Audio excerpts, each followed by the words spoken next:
Diga, pastor.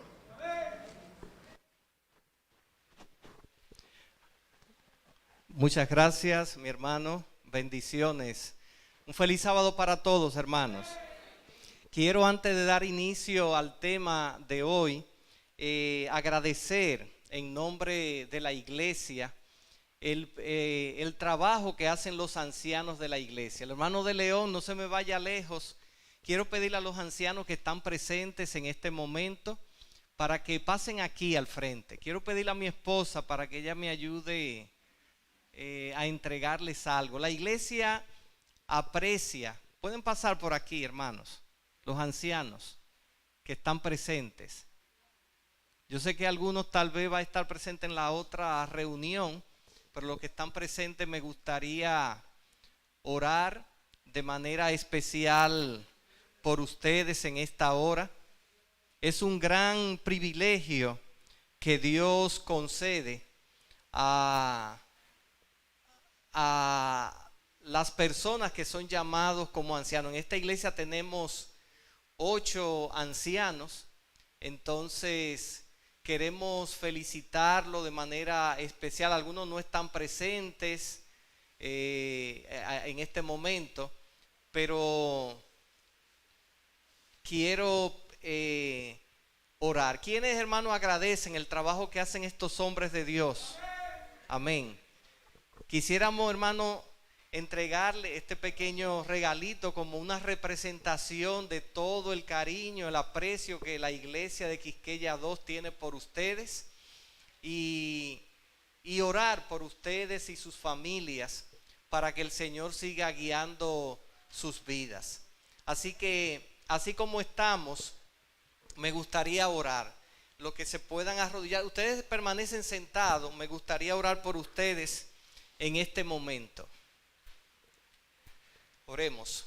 Padre bendito, Dios del cielo, estamos agradecidos, Señor, por el trabajo y el llamamiento que tú les has hecho a estos hermanos.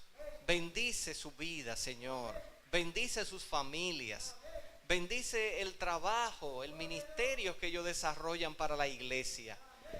Oh Padre, dale todas las capacidades que ellos necesitan para cumplir su propósito en esta iglesia. Que los dones que tú le has concedido, Señor, puedan ser usados para gloria de tu nombre.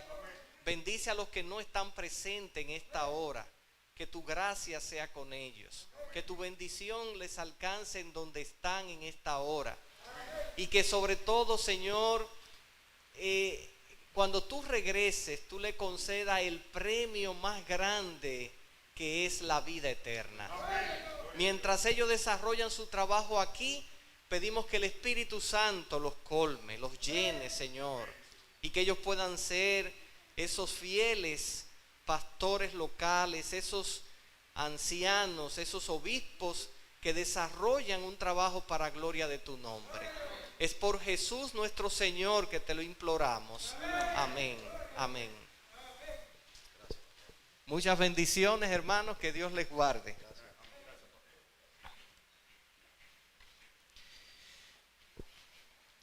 Bien, hermanos, quisiera, como ya se anunció, concentrarnos en el tema de hoy. Miren, las dos preguntas fundamentales de nuestra vida. Hoy nosotros vivimos en una época muy especial de la historia de la humanidad. ¿Y saben ustedes por qué? Porque vivimos en el umbral previo precisamente a la segunda venida de Jesús. Este es el acontecimiento más importante de la historia que cambiará todo el mundo tal y como lo conocemos. Y la meta de cada hijo de Dios, de cada hija de Dios, es prepararse para ese encuentro, porque Dios tiene un premio para cada uno de nosotros, y es el cielo y la tierra nueva. ¿Quiénes quieren ir al cielo y la tierra nueva? Amén. Pero, hermanos, antes de que eso suceda, nosotros, así como tan ciertamente hay un lugar para nosotros estar en el cielo, Ya Dios ha reservado un lugar para ti en el cielo, si tú lo deseas y lo quieres. También hay un lugar aquí en la tierra donde Él nos llama a trabajar para Él. Así como usted puede estar seguro que hay un lugar para usted en el cielo, hay un lugar en el cual Dios te ha llamado para trabajar también aquí en la tierra. Porque Jesús no viene a buscar una iglesia de miembros. Eso es un error. Jesús viene a buscar una iglesia de discípulos. Amén. O sea, Dios preparó precisamente la iglesia con el propósito de que cada hijo y cada hija de Dios se convirtiera en un discípulo de Jesús. Pero yo les hago una pregunta: ¿estamos nosotros listos para desempeñar ese papel que Dios nos está llamando? Con toda franqueza, con toda sinceridad. Yo pienso que falta todavía en algunas cosas en nuestra vida. Al estudiar la Biblia me doy cuenta que el tipo de discípulo que demandan las actuales circunstancias que vive este mundo. Este mundo, hermanos, no irá de buena en mejor. La Biblia dice que irá ¿de qué? De mala en peor. Y eso nosotros tenemos que entenderlo.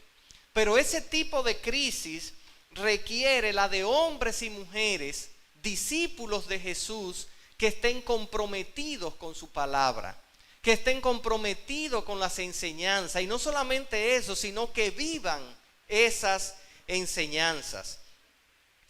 Hay un personaje en la Biblia que para mí es el que mejor refleja las características de lo que es ser un verdadero discípulo de Cristo. ¿Saben ustedes quién es esa persona? Me refiero a Saulo de Tarso, mejor conocido como ¿quién? Como Pablo. Saulo de Tarso era un perseguidor de la iglesia. Era un hombre que creía sinceramente las ideas que tenía, las creía sinceramente y vivía conforme a esas ideas. Él se dedicó, entendía que el cristianismo, los primeros cristianos, él los consideraba, ¿verdad? Lo consideraban la secta de los nazarenos, así eran conocidos. Nazareno porque Jesús viene de Nazaret, entonces le llamaban la secta de los nazarenos. Y Pablo entendía que esta gente estaban equivocadas y que eran personas blasfemas y que eran personas que habían tomado un camino errado, porque eran judíos en un principio todos. Pero él no se daba cuenta de lo que estaba haciendo. Pero saben, aunque él estaba equivocado, era sincero en lo que creía. Y Dios entiende eso. Cuando una persona, aunque esté equivocada, es sincera en lo que cree, Dios toma en cuenta eso y trata de alguna forma de revelarle la verdad para que la persona entienda. Así que Jesús se reveló a Pablo. Pablo decidió ir a la ciudad de Damasco, donde él sabía que la secta de los nazarenos estaba creciendo, porque ya de Jerusalén se habían ido la mayoría.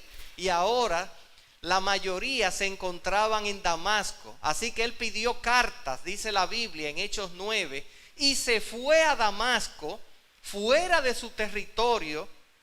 Damasco no estaba en Israel, pertenecía a Siria, a la provincia de Siria, a la provincia romana. Y él se fue allá, aún allá, a perseguir a los cristianos. Así que pidió carta y se fue. Y la Biblia narra el encuentro extraordinario que tuvo este hombre con Jesús. Ya Jesús se había ido al cielo. Jesús había dejado 11 discípulos aquí. Claro, habían más discípulos, pero los apóstoles eran 11 porque Judas había abandonado. Y aunque los discípulos habían elegido a alguien para que fuera el sustituto de Judas, todo parece indicar que el Señor dijo que no estaba de acuerdo con eso. Y Dios eligió a otro para que fuera apóstol. Así que la Biblia dice, en lo que fue nuestra lectura bíblica, vamos a leerlo allí, en Hechos 9, versículos 3 en adelante, dice que yendo por el camino, al acercarse a Damasco, de repente lo cercó un resplandor de luz del cielo y cayó en tierra y oyó una voz que le decía: Saulo, Saulo, ¿por qué me persigues?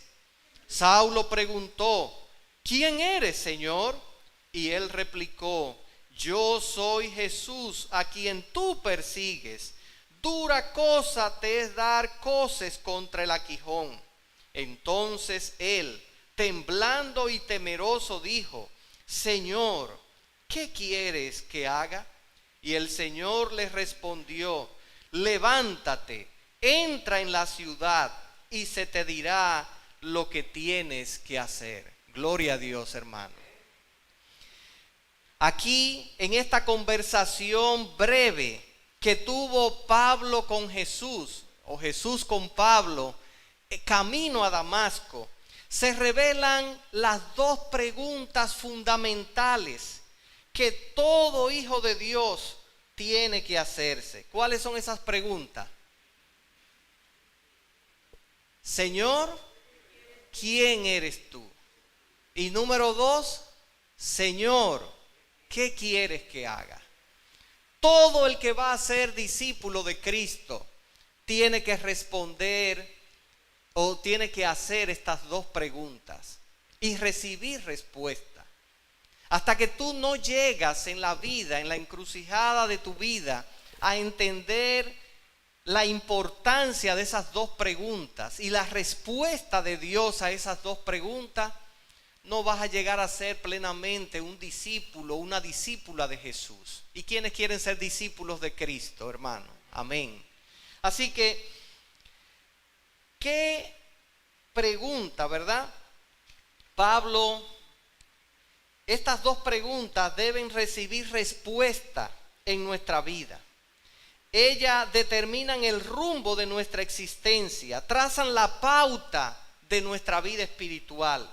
La primera pregunta que Pablo le hizo a Jesús mientras estaba allí caído, porque dice que iba y cayó en tierra. No sabemos si iba en caballo, porque la Biblia no lo dice, pero dice que la Biblia, cuando él recibió este resplandor, mientras escuchaba una voz que le hablaba en hebreo, le hablaba en su idioma materno, dice que los demás que estaban con él oyeron la voz, pero no vieron a nadie y no entendieron lo que le decía, porque lo que nos imaginamos era que eran soldados romanos con los que Pablo andaba custodiándolo, y ellos no hablaban hebreo.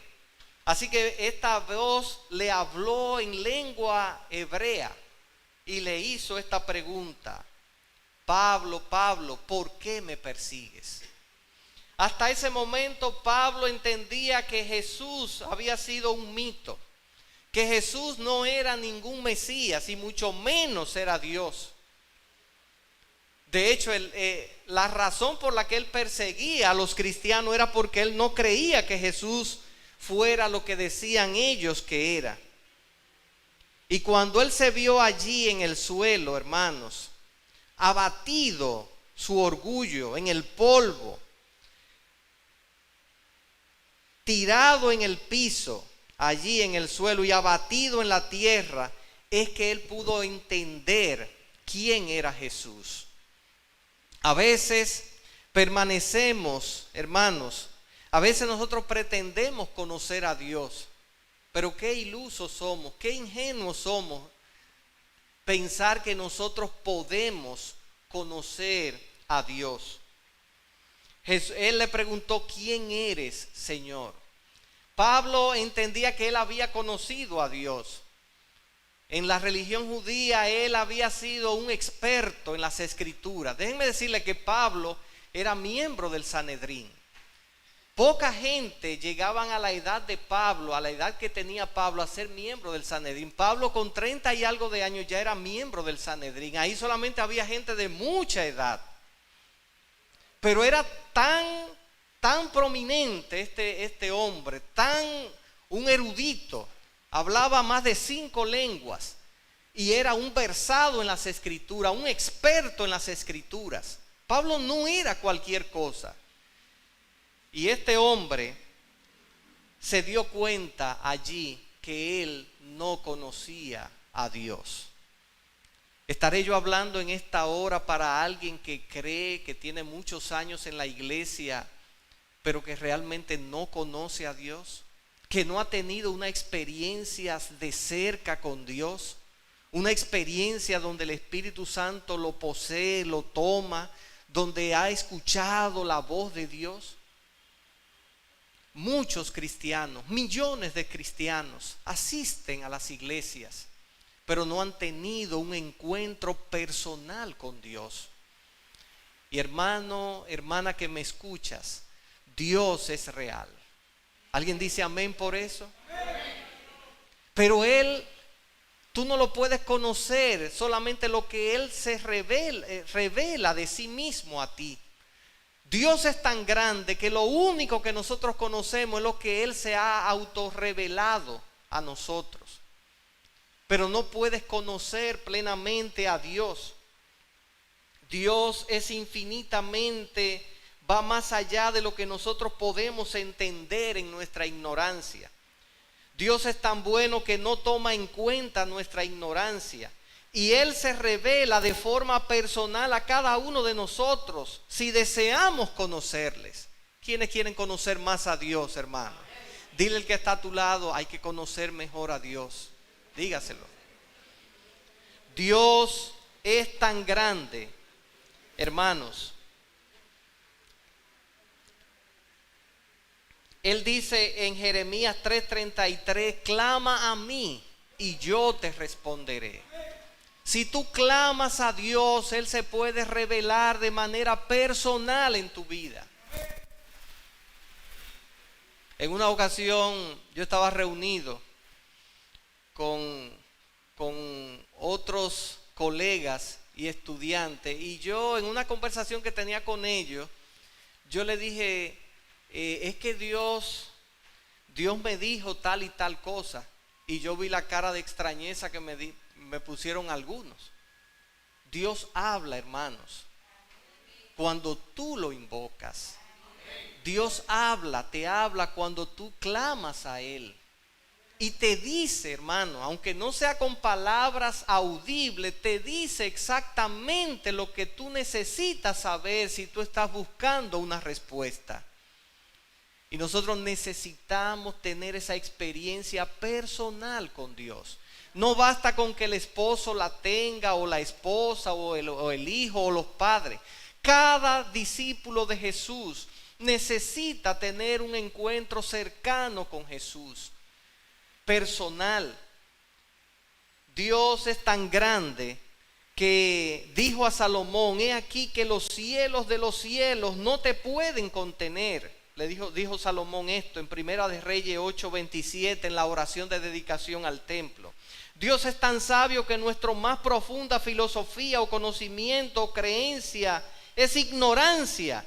Son palabras vacías y huecas delante de Él. Dios es eterno, hermano, y nosotros somos polvo. Dios es santo y nosotros somos pecadores. Dios es justo y nosotros somos malos. Pero gloria a Dios porque Él nos ama y porque desea revelarse, como lo hizo con Pablo, a cada uno de nosotros. Esta historia bíblica, Dios desea repetirla en la vida de cada uno de nosotros. Jesús se reveló a Pablo diciendo, yo soy Jesús a quien tú persigues.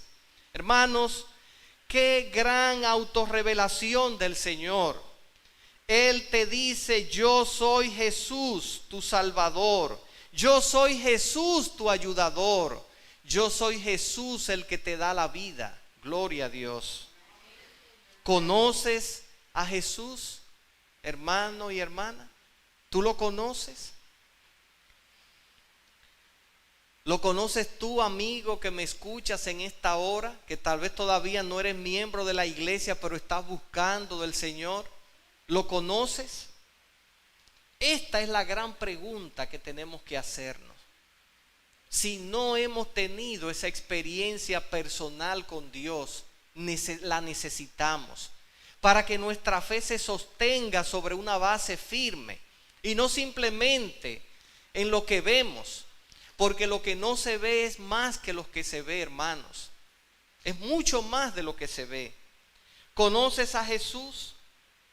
Yo te invito a conocerlo. ¿Quién es Jesús? Jesús es vida para los que están muertos.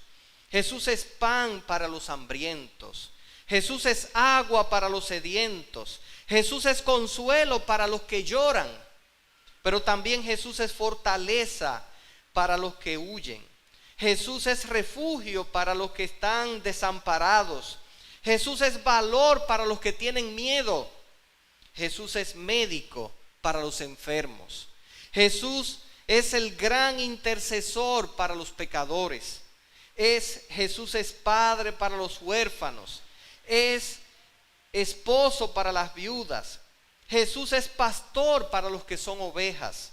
Jesús es redentor para los que están cautivos o están presos. Jesús es verbo para los que no pueden hablar. Jesús, hermanos, es la respuesta a todas nuestras preguntas y a nuestras necesidades. Necesitamos conocer más de Jesús. Aunque tú hayas escuchado muchos sermones, los sermones no tienen utilidad si no lo pones en práctica en tu vida. Aunque hayas leído muchas veces la Biblia, ella no tiene mucha utilidad si tú no pones en práctica lo que ella dice en sus páginas. Jesús, hermanos, es el alfa y el omega. Es el principio y el fin, dice Apocalipsis 21:6. Es el Rey de reyes y Señor de señores. Debemos dedicar tiempo a conocerlo. No vale la pena seguir diciendo que somos discípulos de Jesús si no lo conocemos. Por eso Pablo hizo esta pregunta: ¿quién eres, Señor? Y cuando recibió esta revelación de Jesucristo, su vida cambió para siempre. Hasta el nombre le cambiaron. Le pusieron ¿cómo? Pablo. ¿Sabe usted lo que significa Pablo? Pequeño. Porque él decía: yo soy el más pequeño de los apóstoles. Y realmente Pablo era pequeño de estatura, pero era un hombre grande para Dios. El hombre con más influencia en el cristianismo después del propio Cristo es Pablo, hermano. No hay otro que haya tenido más influencia a lo largo de 2000 años de historia que Pablo. Pablo fue el segundo maestro más grande del cristianismo hasta la fecha, y nadie lo va a superar. Pero este hombre se entregó por completo a Jesús. Cuando él recibió esa autorrevelación, eso lo transformó. ¿Cuál fue la segunda pregunta que Pablo le hizo a Jesús, hermanos, en el texto bíblico? ¿Qué quieres que haga? Y esta es la segunda pregunta vital para nuestra vida. ¿Te atreverías tú a preguntarle a Jesús, a Dios en esta hora: Señor, ¿qué quieres que haga? Es una pregunta que pareciera tonta. Señor, ¿qué quieres que haga? La respuesta puede cambiar tu vida. Señor, ¿qué quieres que haga? Esta pregunta revela fe, revela confianza, disposición, obediencia. ¿Estás tú dispuesto a obedecer al Señor? ¿Estás tú dispuesto a abandonar tus planes y someter tu vida al gran propósito de Dios para ti? Hoy, como pueblo de Dios, como iglesia del tiempo del fin, necesitamos, hermanos, responder a esa pregunta, entender la respuesta de Dios para nosotros. Dice la Biblia que Pablo, temblando y temeroso, dijo: Señor, ¿qué quieres que haga? Fue una pregunta sincera, de lo más profundo de su alma. Al entender que estaba equivocado, al entender que había estado en un camino errado y que él de verdad no conocía a Dios, entonces decidió entregarse por completo. Interesante. Pablo pasó en unos minutos de ser un perseguidor a ser ¿qué cosa? un discípulo de Cristo. Tal es el poder de Dios para transformar las vidas. Tal es el poder de Jesús para liberarnos de nuestra ignorancia, para liberarnos de nuestros prejuicios, para cambiar nuestros pensamientos. Por ahí en el mundo le dirán, a Pablo le hicieron un lavado de cerebro. Bueno, hermanos, si eso es un lavado de cerebro, yo quiero que el Señor me lave el cerebro. ¿Quiénes quieren que el Señor le lave el cerebro? Porque aunque parezca eso jocoso o vergonzoso, hermano, todos necesitamos que la sangre de Cristo nos limpie.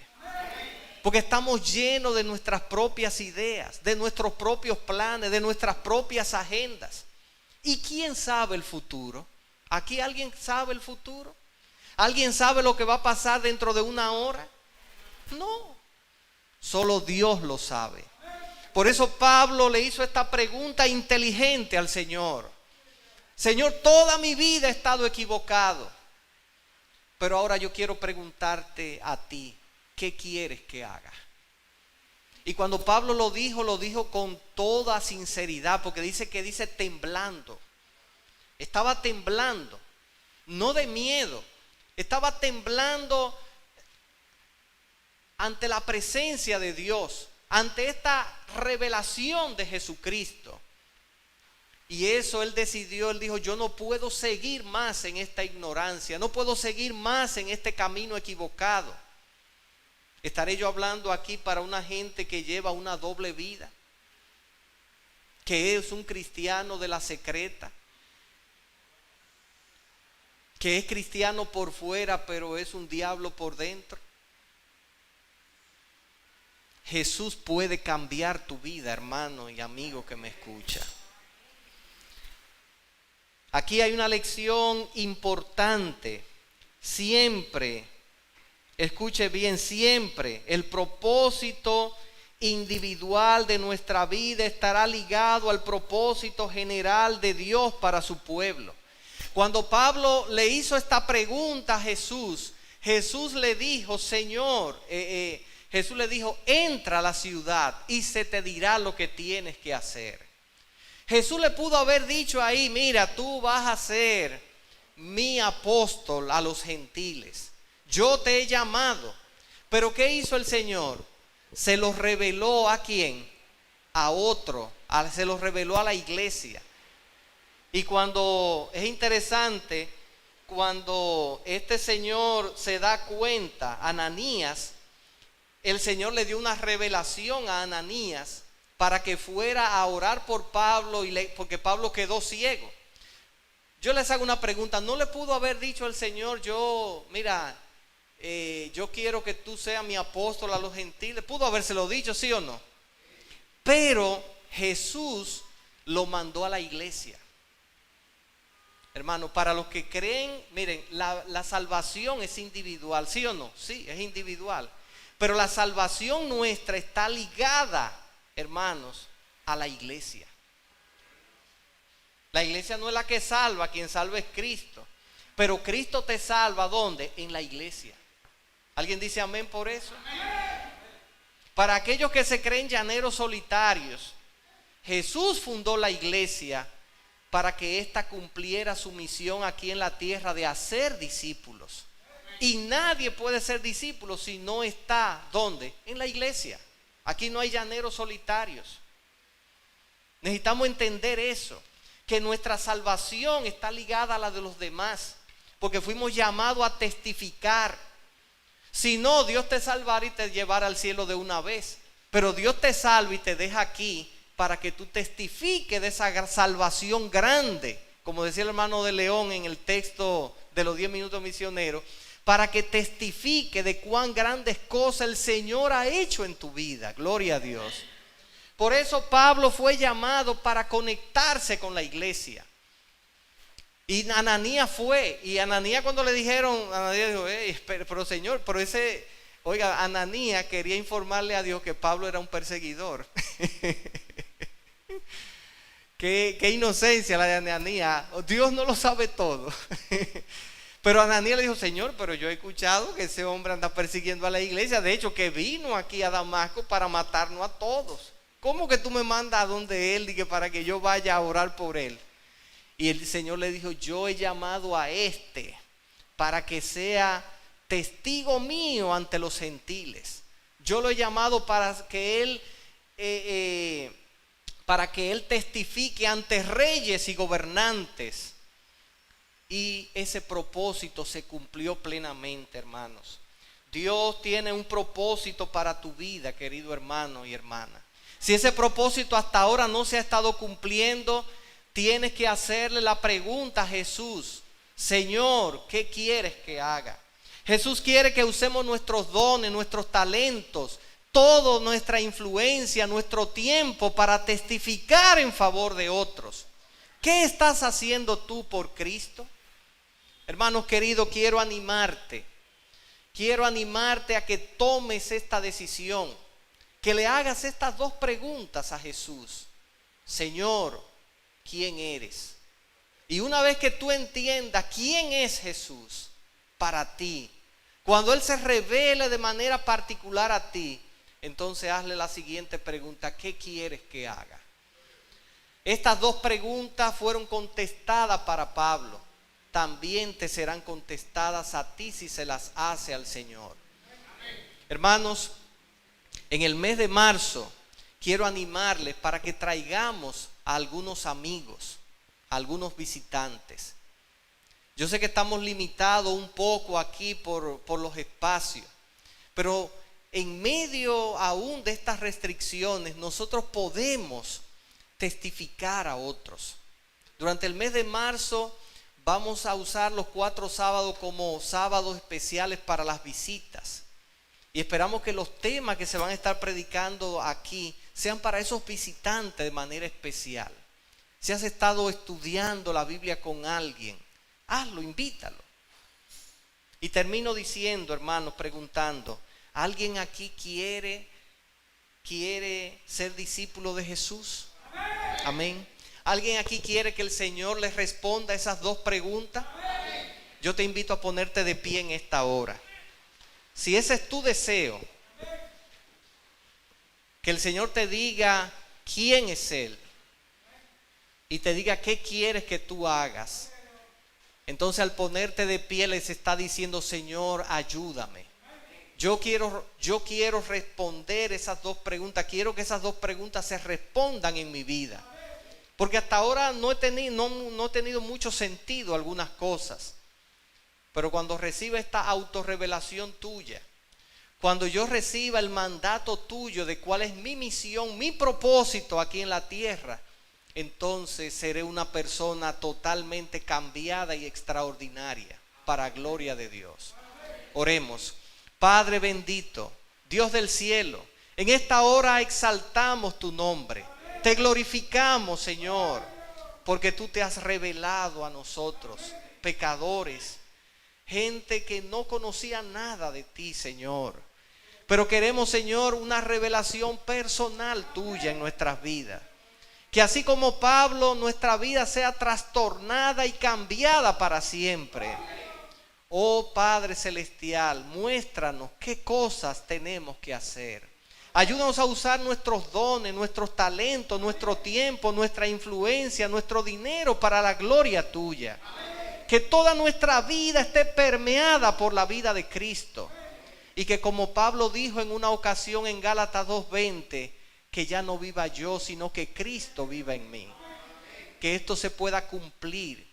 Y que los demás al vernos no nos vean a nosotros, sino que vean a Cristo en cada uno de nosotros. Llévanos en paz a nuestros hogares. En el nombre de Jesús.